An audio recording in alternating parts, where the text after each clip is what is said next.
Sejam todos muito bem-vindos a mais um episódio do Podsente, o meu, o seu, o nosso podcast. E ele está acontecendo bem na semana da psicologia e exatamente no dia da psicologia. Né? Um episódio muito especial que a gente chamou, né? Nós chamamos, melhor dizendo, né? O Leonardo Reis, que foi um estagiário, né, do CRP. Isso. É um cara que eu tenho um privilégio imenso conversando, admiro muito. Enfim, 1000 simpatias. Né? Léo, por favor, se apresente-se. Gente, primeiro, obrigado pelo convite, de verdade mesmo. Estou muito honrado por estar aqui, principalmente no dia da psicologia. Então, meu nome é Leonardo Reis especificamente. Eu estou no 10º semestre do curso e eu fui estagiário no conselho. E aí, eu conversando com o Matheus, né, a gente conversando juntos, a gente pensou um pouco sobre trazer um pouco dessas questões que pude vivenciar lá no conselho. Para pessoas que têm interesse nesse assunto e vão se formar no curso, sabem que isso tem alguns trâmites que é importante estarmos atentos como profissionais. E aí eu espero que a gente possa ter hoje um diálogo, uma roda legal, que a gente possa proporcionar isso. Quero destacar que eu não estou aqui em nome do CRP, mas sim trazendo as experiências que eu pude vivenciar, sendo um estagiário lá, que teve um acesso direto aos conteúdos que rodam o assunto da psicologia na vida de todos os profissionais que já são profissionais ou que serão um dia profissionais. Então, obrigado pelo convite mesmo, de verdade. Opa, tudo nosso. Privilégio. Vamos começar as perguntas. Vamos lá. A gente tem algumas perguntas, mas vou deixar bem aberto, assim, né? Ótimo, beleza. Os assuntos que vinham. Posso fazer a primeira? Manda bala. Né? Para quem não conhece, para quem não é da área, né? O que é o CRP? Bom, vamos lá. O CRP, ele é uma autarquia pública, então ele tem um direcionamento voltado para fiscalização e orientação do exercício profissional da psicologia.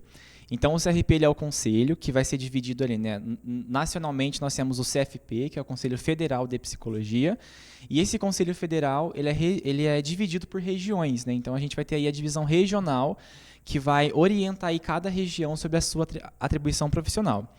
O CRP, então, de forma básica, assim, ele vai estar ali orientando, disciplinando e fiscalizando essa atuação para que a gente possa ter um direcionamento na nossa prática que seja voltada para os direitos humanos, para a dignidade, para a igualdade, visando então aí esse cuidado, visando que a gente trabalhe aí, né, um trabalho todo voltado à saúde. Dessa forma a gente não pode seguir muito essa questão intuitiva ou dos nossos princípios pessoais, ao invés de seguir aí um direcionamento que tem que considerar essa questão ética, política. Então o conselho vai reger aí essa orientação que a gente vai ter durante a nossa atuação. Eu acho que, abrindo essa perspectiva, até como um veterano da nossa casa, aqui do Unisal, Sim. Quais são as orientações e até mesmo como instruir quem está no 10º semestre, quem já está perto já de fazer esse processo todo de tirar o seu primeiro registro? Tá. Como que é esse trâmite? Você que teve lá um pouco, sabe bem, e vai fazer agora no final do ano. Vou fazer, dezembro tá chegando aí, vamos ver. A ansiedade já tá batendo na porta, tá, cara. Estamos tá preparando para isso, já estou encaminhado. Bom, o processo de inscrição, ele é mais básico do que a gente pensa. O que às vezes as pessoas ficam um pouco mais incomodadas é a questão do tempo. O meu trabalho lá foi dentro da área técnica, mas o setor administrativo ficava do lado. Então, para trazer essas informações para vocês hoje, eu entrei em contato com eles essa semana para me atualizar de como que isso está, para trazer então para vocês aí um conteúdo um pouco mais fidedigno, tá bom? Primeiro que o processo de inscrição ele ocorre todo de forma digital, ele é todo online. E aí a gente primeiramente preenche um formulário e juntamente com esse formulário a gente tem que encaminhar uma documentação que é solicitada e especificada no próprio site do CRP. Então a gente olha essa documentação que é necessária, encaminha juntamente um formulário e aí o CRP vai ter um prazo aí de 30 dias para retornar com 2 boletos, caso esteja tudo ok, tanto no formulário quanto na documentação. Caso não esteja tudo certo, eles entram em contato novamente, solicitando algum tipo de mudança nessa documentação e tudo mais. Algumas informações que eu achei importante trazer para vocês aqui hoje é que, se for levar o RG, por exemplo, o RG tem que ser dos últimos 10 anos e ele precisa estar em bom estado. Então, o documento rasgado, documento que está com a borda meio torta. Enfim, essas questões assim é bom a gente ter um cuidado, que caso for, né, se por acaso o RG estiver nesse estado, eu recomendaria particularmente a pessoa ir atrás aí de tirar uma segunda via. Um outro ponto é que recentemente eles começaram a aceitar a CNH, então a CNH agora finalmente começou a ser aceita, só que ela tem que ser emitida a partir de 2022. Então, talvez quem pega a segunda via, seria um caso como é o meu, né? Eu tive que pegar a segunda via do meu ano passado, então eu vou poder usar a minha própria CNH para tirar. Um outro ponto é que depois, então vamos voltar lá para aquele processo de inscrição, né? Então, preenchi o formulário, encaminhei essa documentação, o CRP vai retornar para nós, né, por esse e-mail, então tenham cuidado com o e-mail que se é registrado ali. Ele vai retornar com 2 boletos, um de anuidade e um de inscrição. Esses boletos, você precisa pagar eles ali num prazo que eles vão dar, e aí vocês vão retornar o comprovante de pagamento por esse mesmo e-mail que encaminharam esses boletos. Dessa forma, depois que vocês encaminharem e tiver toda a documentação ok e os pagamentos já estão também ok, o CRP retorna no prazo de 7 dias com o seu número de registro ok, tudo certo. Então, o processo de inscrição, basicamente para você tirar o seu número de registro, é esse. Preenche o formulário, documentação, paga boleto, encaminha comprovante, só esperar. O processo de inscrição, basicamente, é esse. Eu acho importante ressaltar, até para quem não é da faculdade, quem não está no curso de psicologia, quando vai procurar um profissional da psicologia para terapia, para qualquer outra demanda, às vezes mandar mensagem até pro CRP ou pesquisar no portal, como que se faz isso? Será que aquela pessoa realmente ela é psicóloga, ela está registrado? Às vezes ela já foi registrada, mas atualmente ela não é mais. Perfeito. Como que a gente consegue descobrir isso? Então, no próprio site do CRP tem como vocês fazerem uma conferência se esse profissional está ativo ou não. Então, no próprio site lá tem um local, se vocês buscarem, por exemplo, número de registro psicólogo, o primeiro link ali já vai mostrar para vocês esse direcionamento. Vocês vão ter que escolher a região que eles estão, então, né, que se eu estou em São Paulo e o meu psicólogo ou psicóloga é de São Paulo, vai colocar lá essa região e o número de registro, né? Então, por que a gente traz essa importância do profissional colocar esse número de registro? Tem pessoas que se intitulam terapeuta. Só que o termo terapeuta não é privatizado da psicologia. Tem vários tipos de terapias, né? Só que muitas pessoas não sabem dessa informação. A pergunta, por sinal, foi muito pertinente. Dessa forma, se uma pessoa só se intitula terapeuta, não necessariamente essa pessoa é um profissional da psicologia. Então, se jogar lá número de registro psicólogo no Google, já vai aparecer ali o local que você pode fazer essa busca. Você não precisa ter o número de registro necessariamente para você fazer essa busca. O nome já é suficiente. Só que, às vezes, os profissionais colocam nomes cortados. Então, por exemplo, eu me chamo Leonardo, eu tenho um nome do meio que eu não coloco. E aí, se eu for pesquisar pelos dois, talvez eu não encontre. Então, com o número de registro, se você começar a passar por algum acompanhamento terapêutico por um profissional da psicologia, é interessante que ele tenha lá marcado esse número de registro. Caso ele não tenha, você pode solicitar para ele, para que você possa fazer essa conferência. Porque se você olhar lá, se você digitar lá esse número e ele estiver ativo, vai aparecer a situação ativa. Se a situação estiver desativada, que eles não usam o termo desativado, eles usam cancelado. Quer dizer que essa pessoa não pode estar atuando como profissional. Então, fazer essa conferência é importante visando a sua garantia do serviço que você vai receber e de quem está oferecendo esse trabalho. Então, a conferência pode ser feita basicamente dessa maneira. Cara, que aula! Sim. Então você, do 10º semestre, Isso. já tá para sair, presta atenção. Exato. Galera do 8º também já vai anotando. Já vai se vão preparando. Precisa, né? Já vai se preparando. Essa documentação personal ela pode se alterar, então olhem no site quando vocês forem realmente tirar um tempinho antes. E assim, um conselho que eu vou dar aqui no podcast, quem escutar, quando vocês forem fazer essa solicitação, assim que vocês se formarem, tentem fazer o mais rápido possível. Porque no começo do ano começa a ter um acúmulo de pessoas que começam a encaminhar para fazer esse registro. E aí os prazos que eu coloquei de 30 dias, de 7 dias, talvez se estendam. E aí o 7 vira alguma outra quantia que eu não posso afirmar quanto seria. Você estava comentando antes aqui em off, assim, Sim. Na quantidade de profissionais que o CRP já atende. Exato. Papo de quantos? 20? A região de Campinas tem quase 24 mil psicólogos, que é só na região de Campinas. E aí, para lidar com essa demanda, teria que ter, né, muitos profissionais de forma que os prazos pudessem ser menores. Então, é só uma cautela que eu indicaria para as pessoas que vão tirar esse CRP, que quanto mais cedo vocês solicitarem, menor vai estar a demanda. Dessa forma, é mais garantido que o tempo que eles colocam ali estimado seja realmente atingido, assim, né? Que eles realmente cumpram com esse prazo que eles colocam ali. Ah, legal. E também é importante, né, o profissional ter o código ali, né, o CRP, Exato, né, ativo para você estar assegurado, para você, Sim. né, porque hoje em dia, infelizmente, né, você vê vários posicionamentos antiéticos Exato. de alguns profissionais, né, e muitas vezes eles não estão ativos. Exato. Mesmo. No próprio CRP, assim, chegava algumas demandas de processos bem estranhos e, ao mesmo tempo, super antiéticos também, porque alguns profissionais eles utilizam desse espaço offline que a clínica pode oferecer, por exemplo, Sim. ou dessa visão de saber que muitas vezes nós recebemos quando nós vamos atuar como profissionais dessa área. Então, ao invés de utilizar isso como uma visão mais política, ideal, né, visando ali uma questão científica envolvida, existem algumas práticas que chegavam lá que eram bem incoerentes com o código de ética e com o dever e responsabilidade do psicólogo.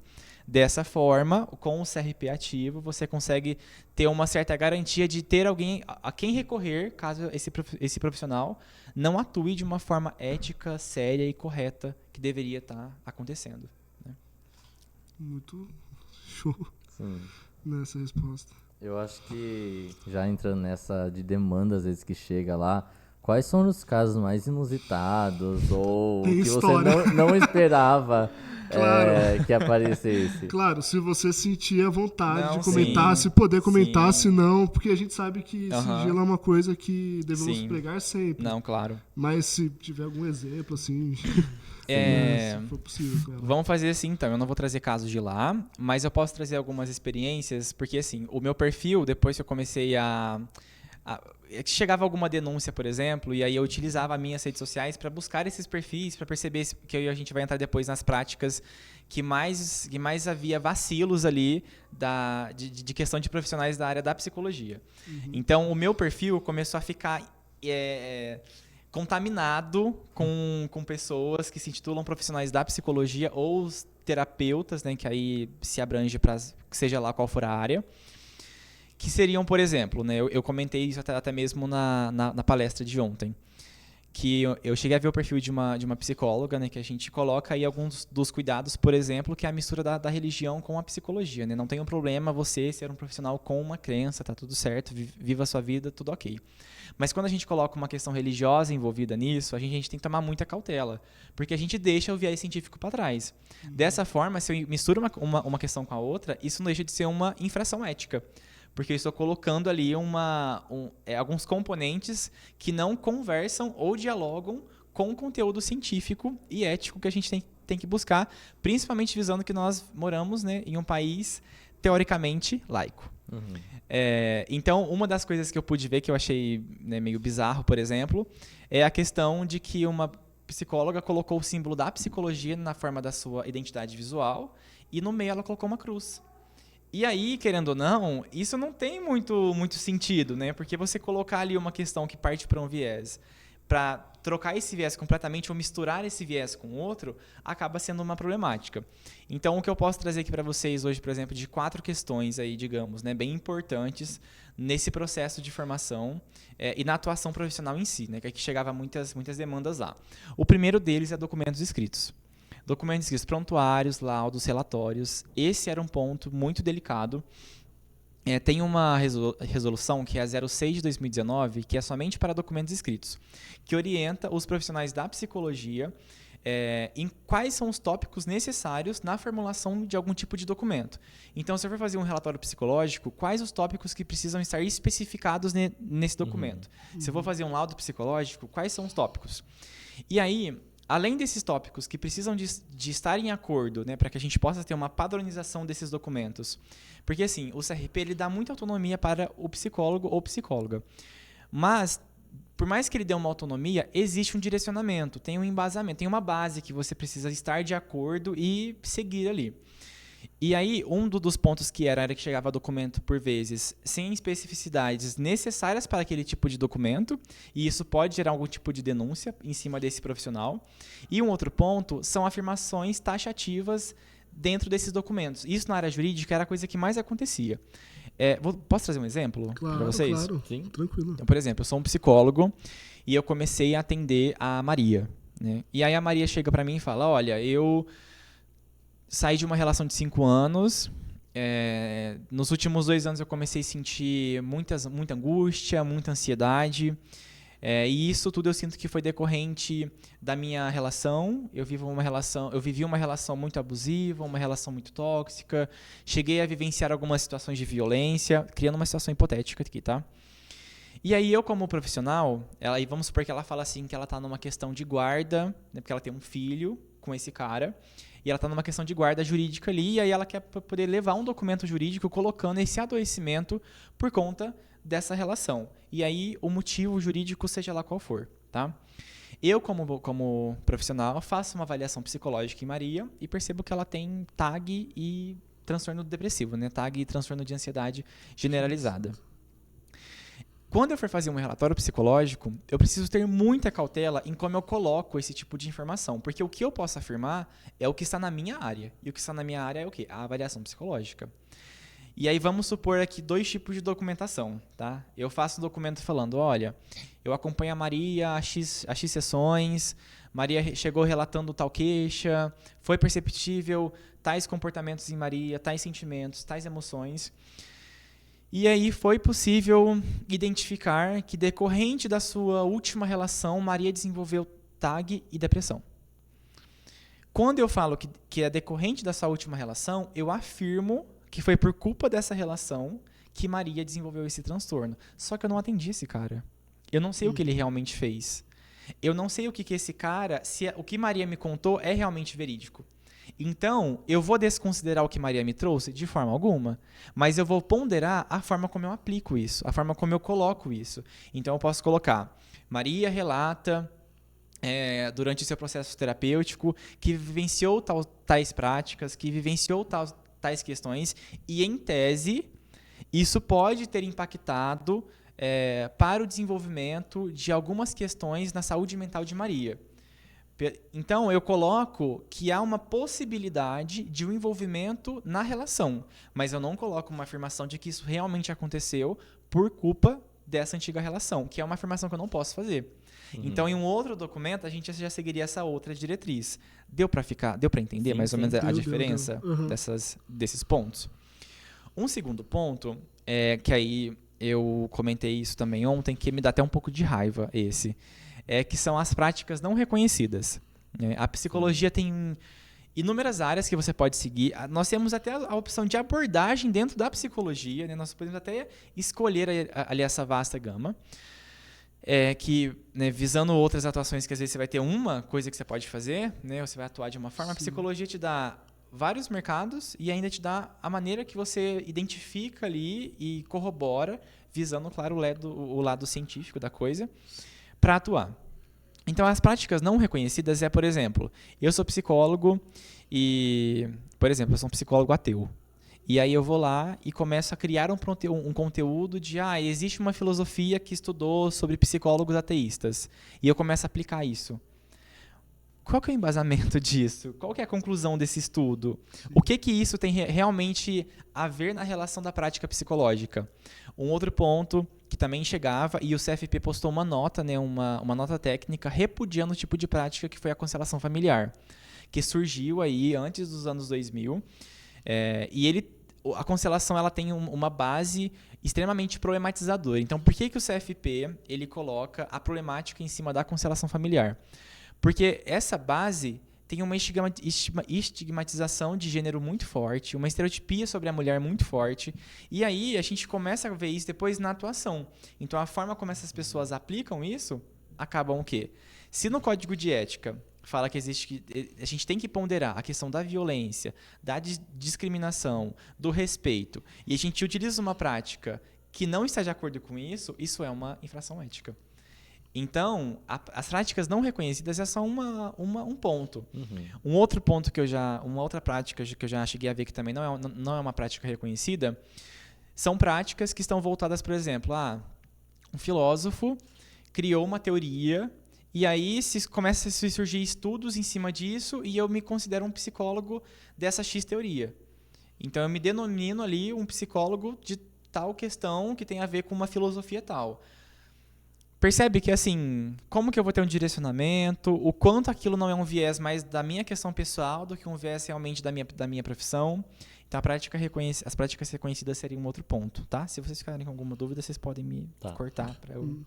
Eu achei fantástico isso, porque é uma coisa que eu até gostaria de abordar, né? Porque a psicologia, como você falou, né? Ela tem abordagens, você pode escolher e você pode escolher as ferramentas dentro dessas abordagens. Exato. Né? Para quem é leigo, né? A gente tem as 3 abordagens, né? Que é as cognitivas comportamentais, a TCC. Né? A gente vai ter a psicanálise. Isso. E nós teremos também ter a humanista. Isso. Dentro dessas 3, né? Vou dar um exemplo que são uma espécie de 3 religiões. Cada um vai ver o ser humano de uma forma diferente. Você não pode misturá-las. Isso. Cada um tem o seu viés. Dentro da TCC, você vai ter seu guarda-chuva. Né? Dentro da psicanálise também. Guarda-chuva que eu falo que vai ter várias teorias ali dentro. Psicanálise vai ter autores. Lacan, Freud. Começa com Freud, mas vai discorrendo com outros autores. Que vão adequando novos termos. E afins, TCC também vai ter a mesma questão. Né? E o humanismo também vai ter outra questão. Eu peguei psicanálise que é mais simples de falar. Né? Mas, e por mais que a gente vê bastante na faculdade, né? As principais as mais utilizadas, as mais científicas, mas existem, infelizmente, as que não são regulamentadas, as que não são comprovadas, científicas. Né? E ficar de olho nisso também. Sim. Tem um sistema que está sendo desenvolvido aí, eu não posso trazer informações muito a fundo, mas eu cheguei a dar uma pesquisada por cima, que são sistemas de avaliação de práticas psicológicas, né, que eles chamam de SAP. Esse SAP ele tem até alguns editais que convocam profissionais da psicologia para perceber o quanto uma atuação prática está realmente de acordo com a ética e a pesquisa. Legal. Porque assim, o CRP hoje, né, alguns profissionais ligavam lá para tirar essa dúvida. Tem alguma tabela que vocês possam me dizer sobre o que é reconhecido e o que não é? O CRP atualmente não tem essa tabela que vai dizer o que não vai. Por isso que entra no ponto de o profissional ter autonomia. Só que essa autonomia tem que ser utilizada de forma responsável. Sim. Por isso que assim, a gente vai ter o nosso direcionamento e a gente utiliza essa questão da abordagem visando que é o que a gente consegue ter mais respaldo, né? A gente consegue ter mais estudos de muitos e muitos anos aí para que a gente possa, porque a ciência é uma coisa que se desenvolve também. Então eu não penso muito em uma ciência absoluta, uma ciência que é isso aqui que a gente está vivendo agora e pronto. Eu penso numa ciência que vai se desenvolvendo e que é importante, que bom que a gente possa corroborar com esse processo. Mas enquanto ela não se desenvolve a níveis que a gente já está em níveis muito, muito avançados, né? Mas até que ponto ela não vai se desenvolvendo mais, que a gente seja fiel ao que a gente já consegue ter, seja lá qual for a sua abordagem. Então, tá, humanista, psicanálise ou a TCC. Léo, eu acho que... Como que é para você, tanto como estudante, estagiário, receber essas dúvidas de profissionais que já são formados? Dúvidas de ética, de atuação na abordagem, dúvidas na clínica. Como que é lidar com isso? Porque às vezes o profissional formado e você ainda é estudante. Como que... Olha, aí eu vou partir mais para uma opinião pessoal, porque foi uma vivência mais pessoal mesmo, tá? Certamente a vivência como estagiário lá é uma coisa que faz muita diferença, de verdade. E essa vivência que eu pude ter lá, eu acho que me mostrou o quanto eu acho importante as universidades terem um olhar ainda um pouco mais cauteloso na hora de desenvolver os conteúdos acadêmicos. Porque por mais que a gente tenha uma teoria que é muito importante de ser considerada e ser trazida e ser conversada e ser dialogada, dá para perceber o quanto os profissionais sentem angústia em estar se formando. E muitas vezes não é angústia porque eles não sabem como trabalhar, mas é não saber como começar, não saber o que faz, não saber lidar com as demandas que aparecem, né? Então, como que a gente vai conversar muito sobre a teoria dentro da psicologia, mas a gente não conversa como eu lido com ela? né? Como que a gente conversa sobre problemáticas que podem ter dentro da psicologia, mas eu não converso quando esse problema é comigo, sabe? Então, como estagiário lá, uma das coisas que ficou muito primordial, assim, é que a gente tem que tomar uma certa cautela e entender a nossa limitação dentro da nossa atuação.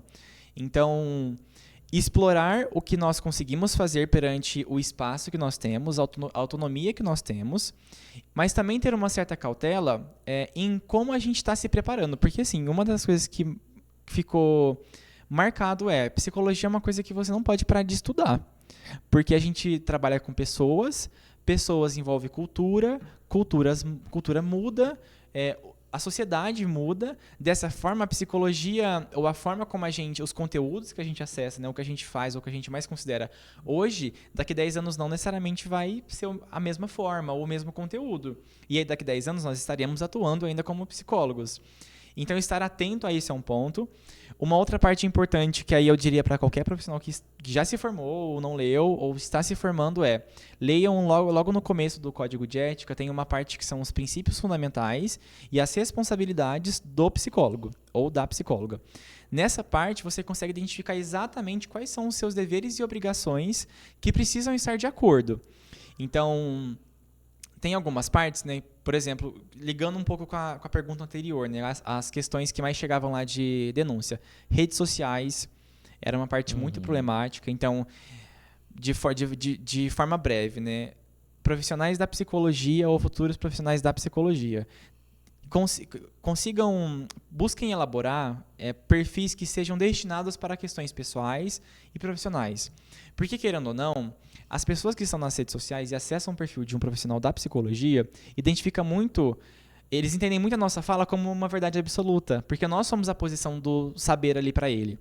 Então, se nós fazemos uma afirmação vinculada a outros viés, vinculadas com princípios pessoais, princípios morais, que não deveriam estar envolvidos ali, isso pode gerar uma complicação. Não só uma complicação para nós profissionais, mas para pessoas que utilizam esse conteúdo para criar suas próprias convicções. Então, se eu escuto um profissional da psicologia, né, um psicólogo, afirmando uma coisa, talvez eu leve ela muito ao pé da letra. Então, as redes sociais é um tópico também. Tenham cuidado com a forma que vocês criam esse conteúdo e as informações que vocês colocam.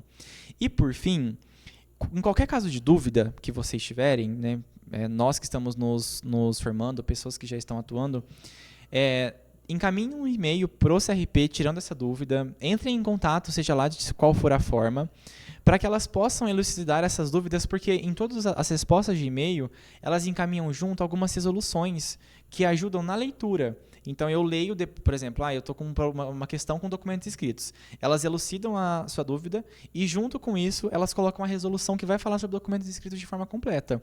Então, se eu, como profissional, não estou sabendo muito bem como lidar com isso, né, como lidar com alguma demanda de consultório, por exemplo, entre em contato, tire essa dúvida, porque você vai ter um respaldo ali que te garante e te direciona para uma ação mais correta. E o CRP está ali para isso, né? O conselho está ali para isso. Quem vai responder vocês ali dentro vão ser as psicólogas, analistas técnicas, que são voltadas exatamente para essa área. Um outro ponto, por exemplo, que chegava para a gente vez ou outra, era a questão de, por exemplo, profissionais que atenderam uma pessoa com ideação suicida. E aí o profissional fica todo receoso, né? Olha, a pessoa saiu aqui do meu consultório e eu não sei o que essa pessoa vai fazer, como que eu me garanto com isso? Dá uma lida. Não vou adentrar aqui qual seria a orientação, mas se for o caso, entre em contato com o próprio CRP, tirem essa dúvida. Mas assim, para mim, então, o que eu posso dizer é que foi uma coisa muito enriquecedora, assim, com certeza, eu pude aprender muita coisa ali. Deixo aqui essa ressalva para que as faculdades tenham um pouco mais de olhar cuidadoso para esses pontos, porque muitos profissionais se formam ansiosos, né? Sim. Nós que lidamos com a saúde mental, e aí é meio que uma problemática, a gente precisa olhar para ela, porque por mais que a gente não queira ficar olhando somente para a psicologia como um mercado de trabalho, ela é um mercado de trabalho. Sim. Nós vamos trabalhar. Então, nós precisamos estar preparados para esse mercado. E aí, lá, por exemplo, tinha profissionais que entravam em contato perguntando, olha, em qual área que eu tenho mais estabilidade? Como que eu consigo me garantir mais em tal área? não tem como a gente saber isso, né? E aí é uma forma da gente perceber de profissionais que estão desamparados, estão tensos, estão confusos, perdidos. E eu também coloco que o processo de formação na faculdade, para quem está se formando, não precisa ser apenas pegar o diploma, tá? Quando eu comecei a faculdade, eu sempre tive uma participação muito ativa. E aí eu coloco também tanto esse crescimento de vivenciar o estágio, mas de vivenciar uma formação bem robusta de conteúdo e de vivência. Então, com a faculdade, por exemplo, eu tive as pesquisas científicas, que foram 4, as iniciações no caso. Junto com isso, por exemplo, né, às vezes na universidade chega coisa pra gente que a gente nem espera, né? Chegou para mim, por exemplo, uma professora me convidando para ser coautor de um livro, de um capítulo. E aí pensa a minha reação, assim, como assim vou ser convidado para participar disso? E isso faz parte desse envolvimento, desse engajamento, dessa participação. Cheguei a fazer trabalho voluntário também em Campinas, Hortolândia. Fui até para a Amazônia com a faculdade. Vivenciar esses trabalhos. Então, assim, não somente falando sobre CRP e trâmites éticos, mas falando sobre psicologia mesmo como universitário, eu acho que esse é um ponto que eu deixo. Utilizem o máximo que a universidade pode oferecer para vocês, não apenas na sala de aula, sabe? Tentem vivenciar coisas fora disso também. Então, eu acho que essa prática, ela engloba tudo, é uma vivência muito boa, e eu decidi conversar e fiquei muito feliz por tanto a Márcia e vocês quererem trazer esse conteúdo, porque é uma coisa muito importante. Acho que é um breve momento que a gente consegue ter para a orientação dessas pessoas, né, nós que estamos aqui, e que a gente possa partilhar e divulgar cada vez mais a informação para que a gente possa cada vez mais se sentir inseguro e cada vez mais poder se sentir preparados e capacitados para fazer o que a gente vai fazer fora daqui, porque a gente está 5 anos, a gente faz 5 anos disso exatamente para estar bom depois no que a gente for fazer, né? Então, é isso. Acho importante em cima da psicologia, até pra gente sanar essas angústias que a gente tem na formação. Exato. Que área eu vou seguir, o que eu vou fazer. Então, aproveitar a semana da psicologia, aproveitar os eventos, as palestras que tem, até que você comentou, o além da grade, né? O além das matérias da sala de aula ali, ir além, vai fazer pesquisa, vai participar de projetos do campus. Aqui em Americana tem um monte de projetos que podem participar. Então, acho que é muito importante o aluno se identificar. Esse é o projeto até do podcast, né? A gente trazer o espaço da faculdade como um espaço de identificação. Legal. Então a gente queria agradecer muito você, Léo, por participar aqui com a gente. Imagina. Meu Deus, velho. Prazer é meu de estar aqui. Foi muito bom a conversa. Eu espero que eu possa ter colaborado de alguma forma. Demais, que até tenha demais. elucidado alguma coisa. Demais. E até fica o convite para as próximas vezes, se quiser vir também. Claro. Fique à vontade. Quem sabe eu não volto como psicólogo, né? Já vai vir, vai voltar. Você já sabe disso, né, querido.